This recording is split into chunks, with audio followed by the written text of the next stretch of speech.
My name is Mohammed. I am 20 years old and I'm from Ivory Coast. I was 16 years old when I came in Cyprus. Now I'm doing many things. I'm a professional football player. I'm working and I'm going to school.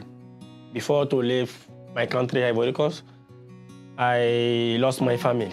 My mother, father, small brother. But I have a younger brother. But since we lost our family, we don't have any news about each other anymore. When I lost my family, a cousin of my mother took me. From 12 years old until 16 years old, I was living in the street.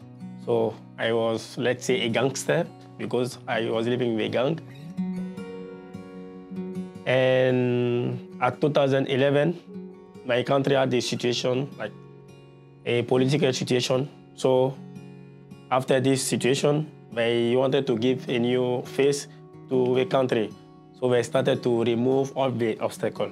And of course, the children in the street was obstacle also. To avoid them to, let's say, kill me, someone helped me to leave my country. Someone I helped before also. About my journey, this was the miracle part of my story. So I helped a woman because in my country, in the gang, in the street, there are some hours you are not allowed to stay out because it can be very, very dangerous for your life. So a gang attacked that woman. They wanted to take her bag, mobile phone, money, and they started to beat her. So because I wasn't so comfortable then like this, I went and I saved her. I went with that woman until when I knew that she was safe, I came back. So when they wanted to give the new face to the country, when they started to remove the children on the street, that woman also decided to save my life. She arranged with someone, I don't know, I didn't know. So she arranged with that person to take me out of the country. So I was supposed to go to Belgium. They make a fake paper for me. So the rule was like, if they take me, I don't know this guy. I don't know how to tell you exactly, but it's all like in my country, in the gang, we have a slogan. It's like, something who cannot kill you will make you more stronger. So me, to go with someone I don't know, for me, it was better than to stay in my country and be killed. When we arrived to Erkan, because they didn't take me, this man came to me and we went to a house. So for 9 days, I was in the house, locked with a woman. And this house, for 9 days, my life was like a hell. Things will happen to me there. I don't want this to happen to anyone. When I managed to escape from this house, I was just running. I was going the street, and all people I met, I tried to speak. I couldn't communicate with no one because I was speaking only French. When I managed to find someone to speak who can communicate with me, it was someone from Cameroon. I was lucky because that person was speaking also French. So I explained him what happened to me, and he told me that it was my first time to hear this sentence, "You are in Cyprus." We are in Cyprus, and he said, "You are in the north of Cyprus." They already planned to go in the south of Cyprus. So I just followed them. For me, I was in Belgium, but Belgium with another language. I never hear about it. I didn't know like the place. Even when he said Cyprus, I didn't know. Because I never hear Cyprus before. So when I came, those guys, they took me to the immigration because they take me in a place. They told me, okay, this place is the immigration. Just go inside, tell them that what happened to you. When I told them my age, everything, they called a woman who was the guardian of people under 18 in Cyprus. So from there, they took me to the shelter. When I went to the shelter, my first sentence I say is, I want food.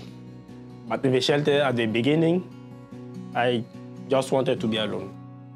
I didn't want to approach anyone or communicate with anyone. I was in my space. When I was like going outside, it was only to go to eat in the kitchen, and after go back to my room.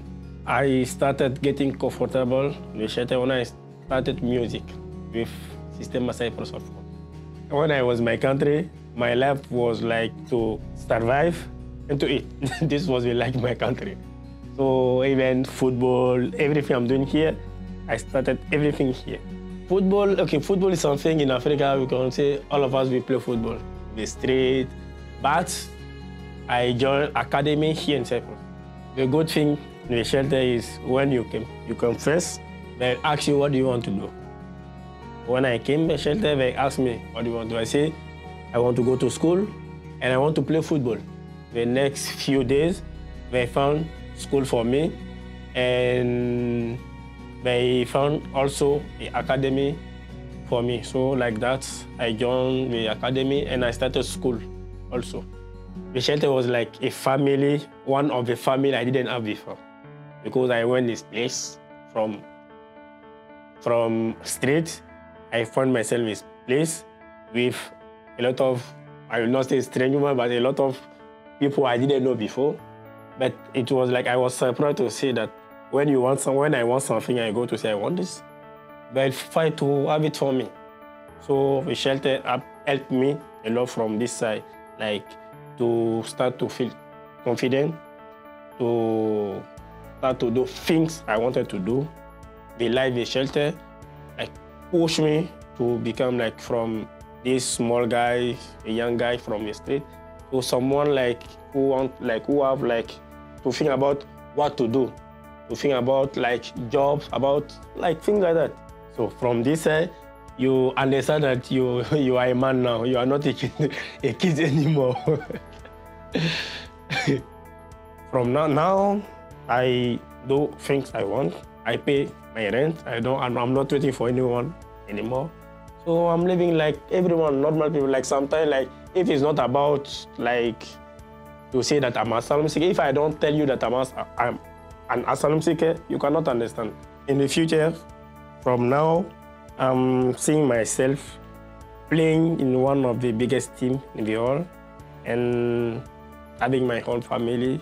Meeting the people of shelter changed my life, like in the point that it's like you can imagine yourself in the desert, the desert, and you don't have anyone, you are alone, and you close your eyes, you open, you find like a door, you went inside, and you find everything there, everything you need for your life. This is the impact of the shelter in my life. Because from the shelter, everything I'm doing today started from the shelter.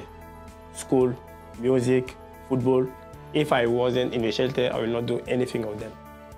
With all my experience, if tomorrow I go to the shelter and I meet someone, a young guy who just came, I just tell him, you see those people in the office, they have their own family, they have their own life, they have their own problem, but they leave everything behind. They came here from morning until the night just for you, just so that you can have a better life, so that you can start having hope, so that you can start thinking about positive things. So, first of all, respect, you have to respect them. Then, try to know what you want to do in your life. Tell them, they'll try to help you.